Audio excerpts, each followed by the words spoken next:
welcome to this to another edition of the ISID Speaker Series. Today we're welcoming. I'm very excited to feature Dr. Paola Canova, who is an associate professor in the Department of Anthropology at the University of Texas, Austin, in the United States. Professor Canova got her PhD from the University of Arizona, and she's been working since the early 2000s with the Ayoreo of the Paraguayan Chaco region. And out of that work came very recently, last year, a fascinating book that she's going to be talking about and that I have here, and that I really encourage everyone to read if you find what Professor Canova has to say today interesting, which I hope you do. I'm quite sure that you will. So thank you very much, Paola, for joining us today. And without further ado, I'll just let you start. Thank you, Jan, and also thank you to the Institute for the Study of International Development at McGill for the kind invitation. As I said to you, I believe the Gran Chaco region is an under-visibilized region in academia, especially in the global north. And so now maybe a bit less at McGill with the work you're doing in the Chaco, but I'm very happy for this opportunity to share more about my work in the region. So my book is an exploration of Ayoreo intimacy and the changes it has underwent since Ayoreo contact with the surrounding society in the 1960s. And I was initially interested in understanding Ayoreo ethics of sexuality, but I soon realized that the topic also opened a window to explore the broader socioeconomic changes taking place in the Chaco today. So in telling the story of Ayoreo women, what I try to do in the book also is tell a story of how intimacy and contemporary frontier economies are constructed, transformed, and experienced from the perspective of intimacy by different groups of people who live and whose lives are interconnected, and in a region that has been historically conceived at the margins of the state. Next, please.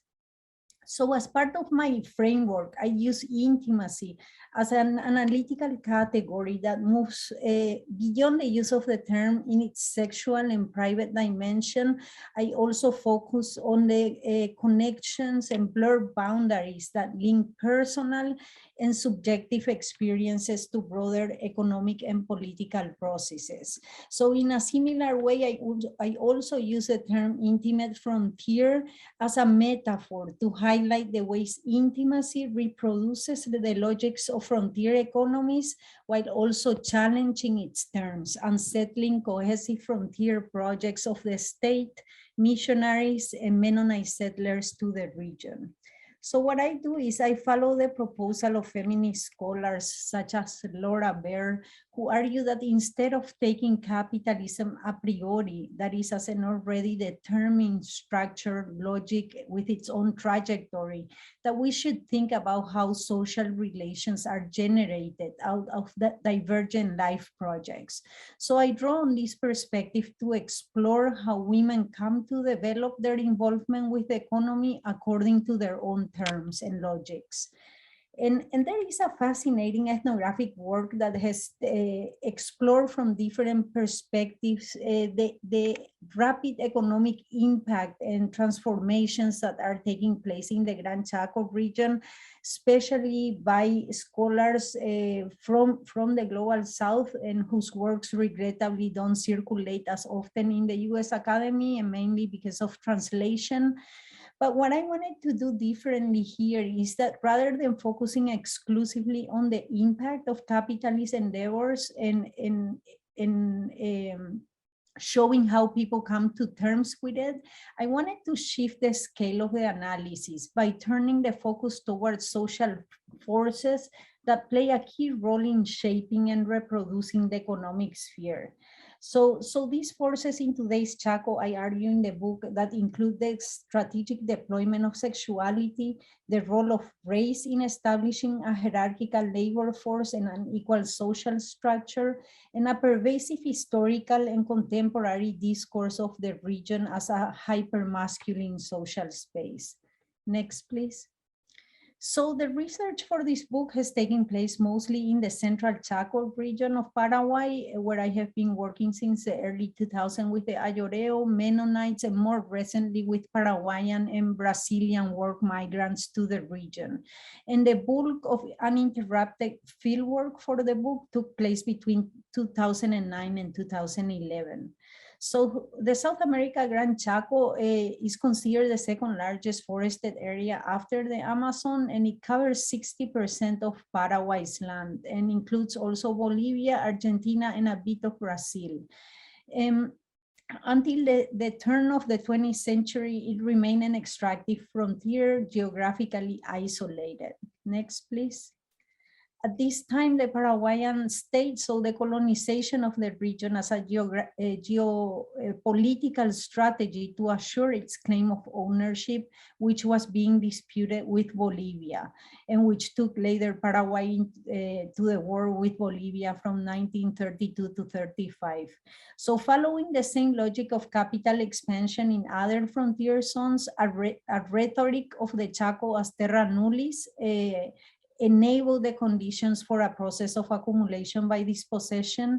Depicted as spatially isolated, it was open to settlement and economic development, and most of the territories of the region, which were inhabited by indigenous peoples, transitioned into public lands by the 19th century and were sold to foreign investors, which funded first establishment of extractive industries such as tanning, and later what would become the main economic activity, cattle ranching, and now soy production as well.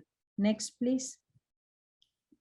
So by the mid-1990s, the ecological landscape of the Chaco started to change dramatically. And today the region is experiencing one of the highest rates of deforestation in lowland South America. It is estimated that the Gran Chaco region suffers at its peaks months 2,000 hectares of deforestation a day. Paraguay around 500 has been the peak a day. So this is linked to the influx of foreign investments to the region, and also connected to the expansion of cattle ranching, which has positioned Paraguay today as the 8th world exporter of meat in the world, according to USDA. Next, please. So at the turn of the 20th century, the Chaco was the ideal scenario for the migration of conservative Mennonites, refugees who were living at the time in Canada and also Russia, who were looking to settle in a place where they could remain ideologically secluded. So they came to the Paraguayan Chaco in 3 waves, starting in 1926 until 1947. And they established 3 colonies, Fernheim, Neuland, and Loma Plata, Chortitzer. So I worked mostly with Fernheim. So everything that I talked about in the book and today refers to Fernheim colony. So to attract their establishment in Paraguay, the government granted them special privileges that included freedom of religious practice, exemption from military service and taking oaths, the right to establish their own schools, freedom to teach in German language in those schools, and the right to self-administration in several areas. And this initial support was fundamental to help Mennonites reproduce over time a system of self-government and materialize their economic project in the region. Next, please. So Mennonite economic development starts to take off in the 1960s with the construction of the TransChaco highway that linked eastern Paraguay to the Chaco region, which was geographically very isolated. And also there was a lot of economic support from Mennonites in the diaspora for economic projects among Mennonites. So the mix of these two things helped Mennonites take off their economic success as it is seen today in Paraguay. And scholarly and popular discourses up to the present say that faith and hard work were the two main factors that helped develop the region, right, through Mennonites. And I challenge this perspective, arguing that labor force of indigenous peoples and the formation of a racialized hierarchy were fundamental to reproduce the frontier type economy that is in place today in the Chaco. And although I don't include it in this talk, the book discusses the early policing of female Mennonite sexuality also as crucial in helping build and sustain the boundaries of the Mennonites with the surrounding society, which aimed initially at preserving Mennonite identity, but would eventually facilitate the formation of a racialized socioeconomic hierarchy that gave way for practices of discrimination that would become rooted within the community. Next, please. So the Ayoreo are a cross-border group of approximately 5,600 individuals living on the Paraguayan and Bolivian side of the border. They belong to the Samuco linguistic family, which is one of the 5 linguistic families in Paraguay. And as of 2012, there were about 2,500 Ayoreo individuals on the Paraguayan side of the border, distributed in 26 villages.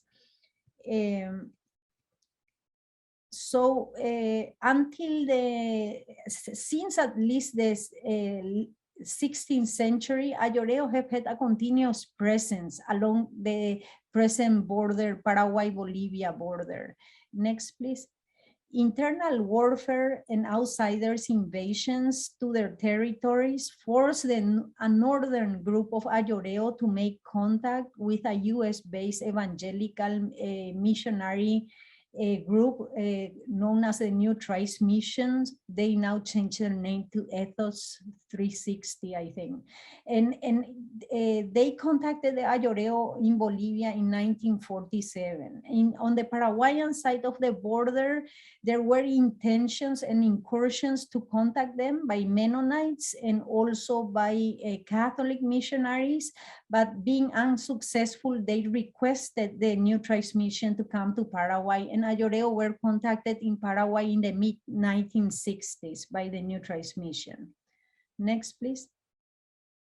In a historical context of gender discrimination, labor exclusion, and rapidly changing economic transformations, Ayoreo women have reappropriated their sexual practices, developing what I call the curajodie phenomenon. So curajodie is a term used by Ayoreo to refer to single women ages 14 and 27, more or less, who seek monetized liaisons with non-Ayoreo men, mostly in the Mennonite colonies. So they approach intimate liaisons on their own terms. They initiate flirting and courting. They do not see their involvement, the involvement of money as morally problematic, but rather as constitutive of their sexual encounters.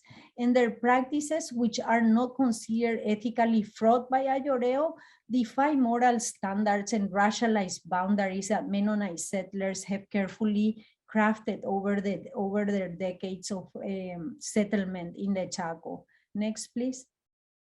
So prior to mission life, women's sexual subjectivities were constructed around principles of relative autonomy, public expression of desire, reciprocity, and exchange. So these principles were established by the original beings, or Hanibahade, as the Ayoreo called them. And they created room for women to engage their sexuality with a great degree of personal initiative and independence. And here, very important, this independence not as an autonomous will inherent to the individual as proposed by late liberalism, but women's practices always contingent upon collective values and communal life. Next, please. Unmarried women explore their sexuality with a limited male imposition. So laughter was a trademark to signal sexual availability, and women used it to enter into multiple temporary relationships with men. Insofar as their practices did not interfere with married couples, they did not have a negative connotation. Pregnancy without having a permanent partner was seen as a moral problem. So because Ayoreo knew few abortive methods, most women would carry out their pregnancy and then practice infanticide. And this was not considered ethically wrong because it prevented women from becoming single mothers, which was very problematic. And it also consolidated women's autonomy, as it had the effect of allowing them to explore their sexuality with different individuals before forming a family. Next, please. It was also customary for women to deploy their sexuality as a means of exchange. So sexual liaisons were reciprocated with goods. So Ayoreo men engaged in obligatory services to the families of the wives. And because of this, having good hunting skills was a key attribute for Ayoreo men. And courting was the opportunity for men to display this ability. And in sexual exchange, women would receive valuable items such as meat or honey. And these stories are part of, there are several ontological narratives of the Ayoreo that refer to this exchange in the realm of intimacy. Next, please. After the construction of the TransChaco highway, which I previously mentioned, by the 70s, there started this new wave of capitalist development in the central Chaco region. And it was fully set in motion and triggered by Mennonite development. And this brought waves of agricultural and ranching investment to the region, and had a detrimental impact on indigenous peoples who, suffering land encroachment and having limited access to resources, became increasingly dependent on the regional economy for their livelihoods. So it's in this context that the new transmissions settled the Ayoreo emission stations and quickly introduced them to the market economy. Next, please. The missionary frontier among Ayoreo created a gender hierarchy that facilitated incorporation of men into the economy while subordinating women to the domestic realm and excluding them from the labor force.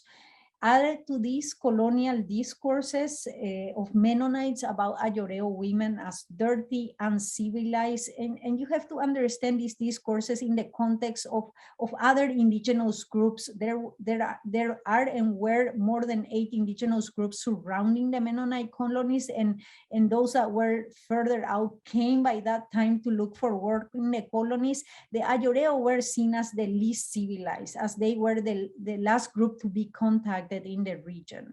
So this triggered these constructions of women as uncivilized, triggered gender inequalities, as women became also dependent on their husbands to access cash. And their exclusion from the market, I argue in the book, that didn't prevent them from developing their own terms of involvement with the economy. And one of them has been to take a prominent role in the wage labor arrangements of their male partners, and the other is the commodification of their sexuality. Next, please. As women were forced to stop practices of infanticide, households became also larger, and their participation in the productive sphere, which was dominant during pre-mission time, decreased significantly. But despite missionary inculcation of Christian values, women continued to engage their sexuality according to customary principles. So why was this practice, unlike infanticide, not discontinued? And I contend that missionaries shifted Ayoreo sexuality from the public realm to the private, making women's practices less visible, and that has in part allowed them to survive over time. Next, please.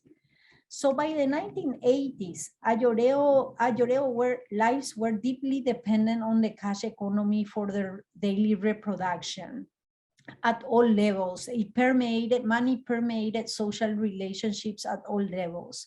And the advent of money did not constitute a threat to practices of exchange and redistribution.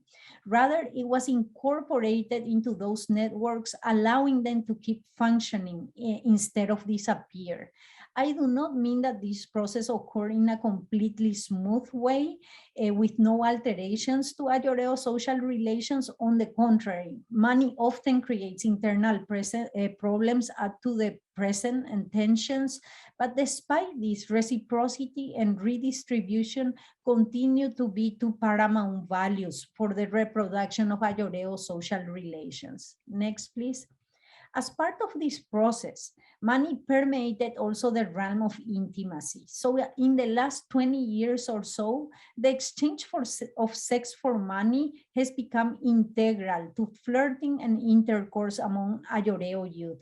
So the practice is not framed in terms of a market transaction, rather as a display of generosity and gift giving. And couples do not discuss a specific amount, but there is an implicit expectation to give and receive. So values related to autonomy and exchange continue to characterize the contemporary sexual practices of the newer generation of Ayoreo young women. These do not continue to be reproduced in a pristine way. That's very important. Rather, without disappearing as a practice, it is experienced in light of new realities and colliding ethical systems that foster at times contested feelings and perspectives. So, for example, an Ayoreo preacher doesn't want his daughter to go out into the streets and mingle with different young men because he believes it's not ethically correct, but his wife will tell him, you know, that's the only way that she can get a husband if she goes out and gets to know young men. So that tension is present all the time among Ayoreo. Customary values are now expressed through new practices for these young women, such as the racialization of desire and the incorporation of money into the realm of sexuality, both of which are resignifying young women's experiences of intimacy. Because money is now central to sexual liaison of Ayoreo youth in general, the behavior of curajodie cannot be reduced to conventional notions of sex work, as it is usually perceived by outsiders. Next, please. Curajodie seek intimate liaisons in Philadelphia, which is the main urban center of Fernheim colony.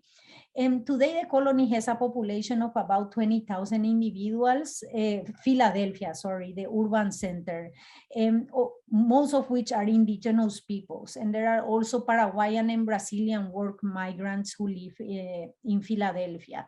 The city is structured in ways that are iconic of social tensions between different groups. Space is crafted in a hierarchical fashion. It resembles colonial contexts where the divide between native and settlers is obvious. So for example, there's a neighborhood where only Mennonites live, another for Paraguayans, another for indigenous peoples. And the colony has also communal ownership of most of the land where Philadelphia sits. So they actually decide who gets to live where. There are differentiated churches. So you have churches for Mennonites, for indigenous peoples, for Paraguayans. Until not long ago, Mennonites had their own municipal system and police system. And they have used their cooperative system as a way to restrict access to social services and exclude, provide services exclusively to their Mennonite members. Until not long ago, the Paraguayan governmental institutions weren't as present, so most of the social services came from Mennonites, and so the participating in the cooperative served as a way to actually decide who could get access to those services or not. And so Mennonites will tell you that the cooperative, and it's open to anybody who wants to participate. But just to give you an example, salaries are not the same for Mennonites and non-Mennonite people. So it's participating in the cooperative is an extra economic burden for Paraguayans and indigenous peoples, and they cannot do it. So there are very few Paraguayans who are part of the Mennonite cooperative system. Next. So this is a picture of Casa Pasajera. This is where the Ayoreo lived in Philadelphia for many years. I think it was only in 2013 that they got their urban neighborhood created by Mennonites. There has been a history of discrimination of Ayoreo in urban spaces, and they were not allowed they were seen as not prepared to inhabit urban spaces.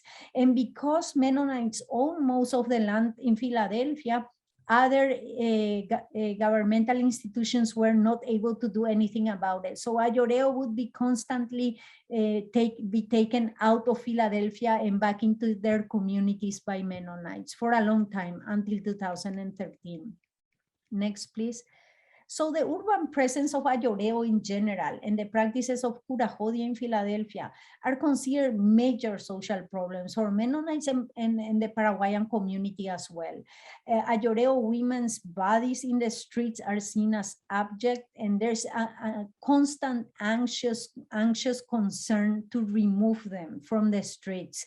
But this has not stopped young women from going to town to party and seek intimate liaisons.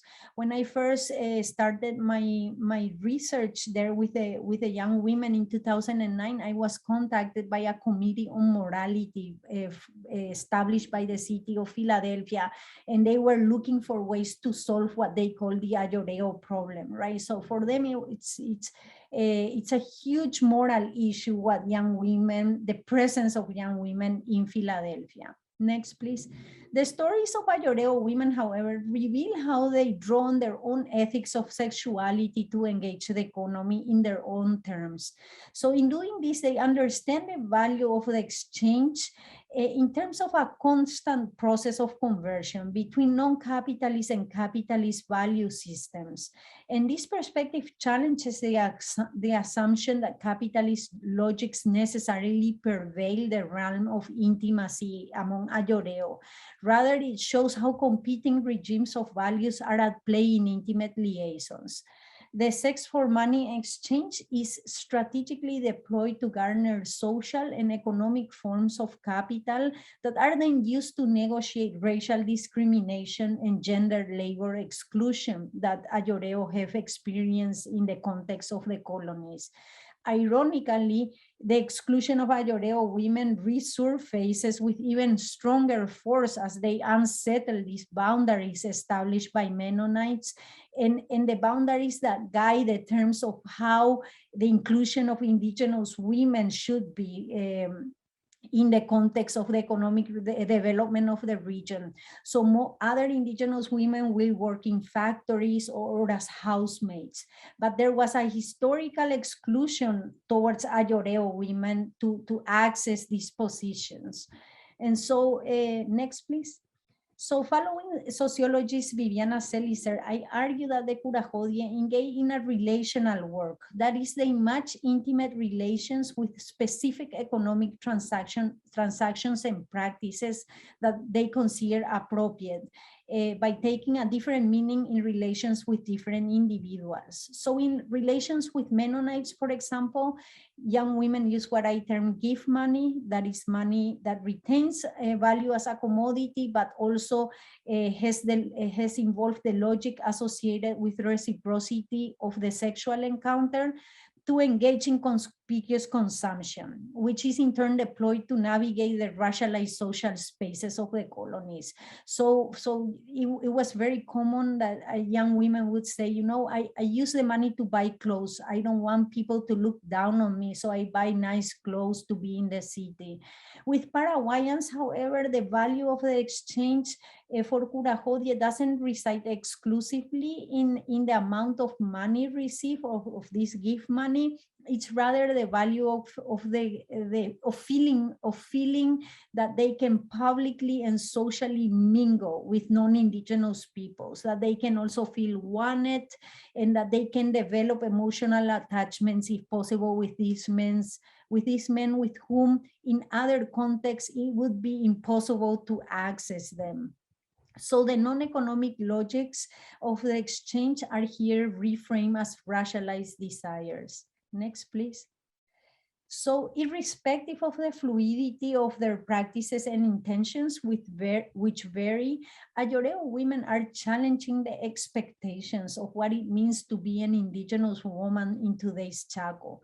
Although their practices are empowering on the one hand, they expose them to violence all the time and abuses at the hand of non-Ayoreo men.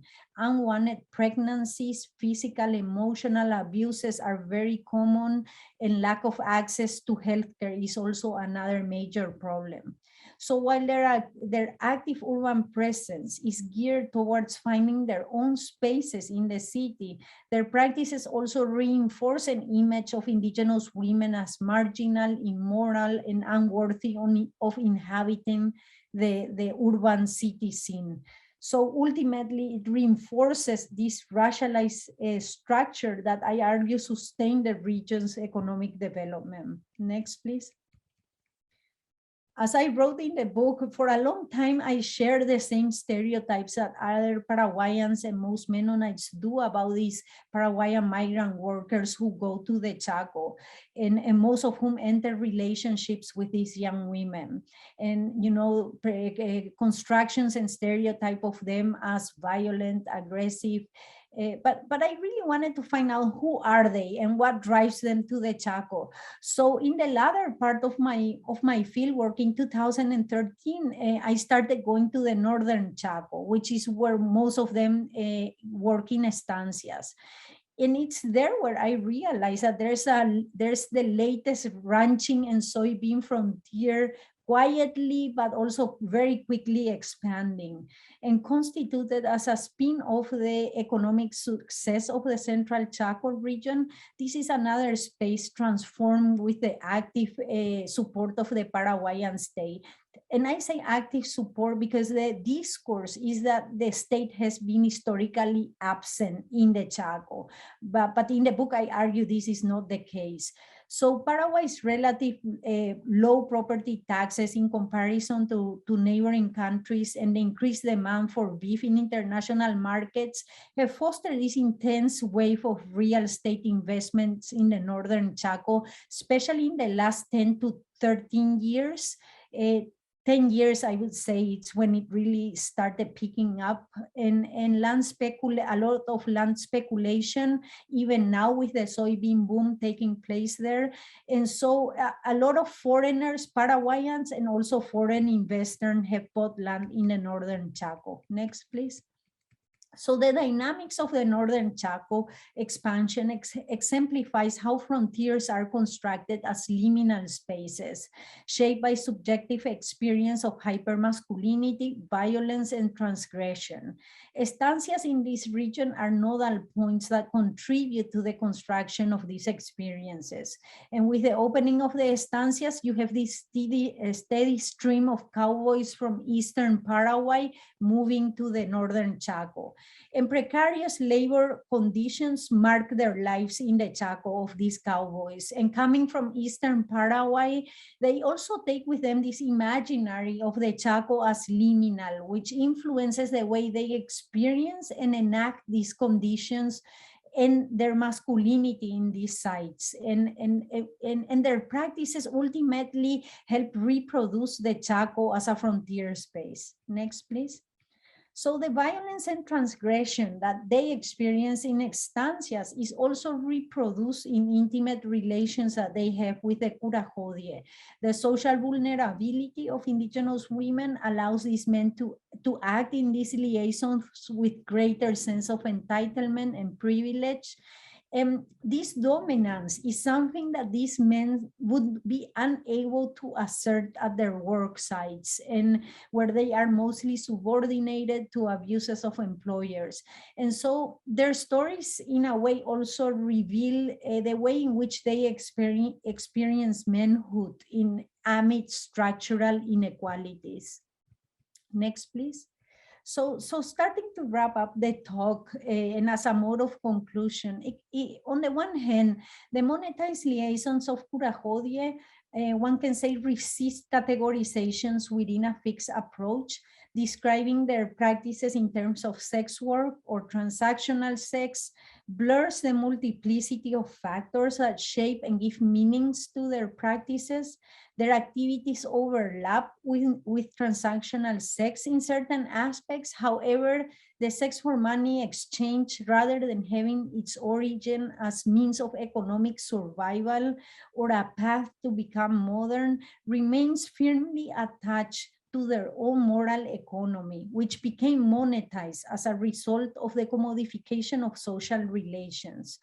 The introduction of money into this realm has not abolished customary practices and ethical values related to sexuality, but has added a new set of practices, such as conspicuous consumption, racialized notions of desires, that have brought the resignification of previous values and new meanings to the enactment of women's intimacy. Next, please.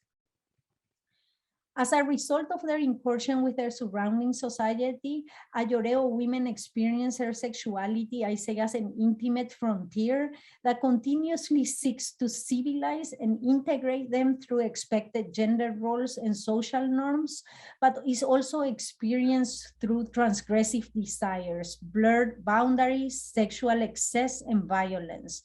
What has occurred and continues to occur in the Chaco, I think, demonstrates the transformative power of moral economies to adapt to contemporary contexts. Next, please. The colonization and economic development of the Central Chaco region by Mennonites, with the active support of the state, has given rise to the emergence of a frontier with its own particular and social dynamics.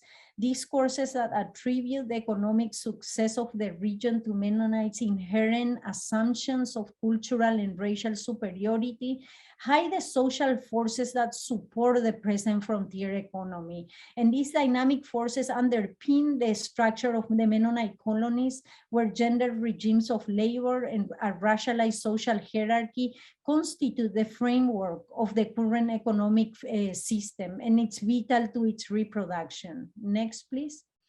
On estancias in the northern Chaco, that system is sustained through a pervasive historical and contemporary discourse of the region as a masculine, liminal social space. The experiences of ranch workers who migrate to the Chaco are hardly what these would-be young cowboys dream of when leaving behind the economic poverty to work in estancias.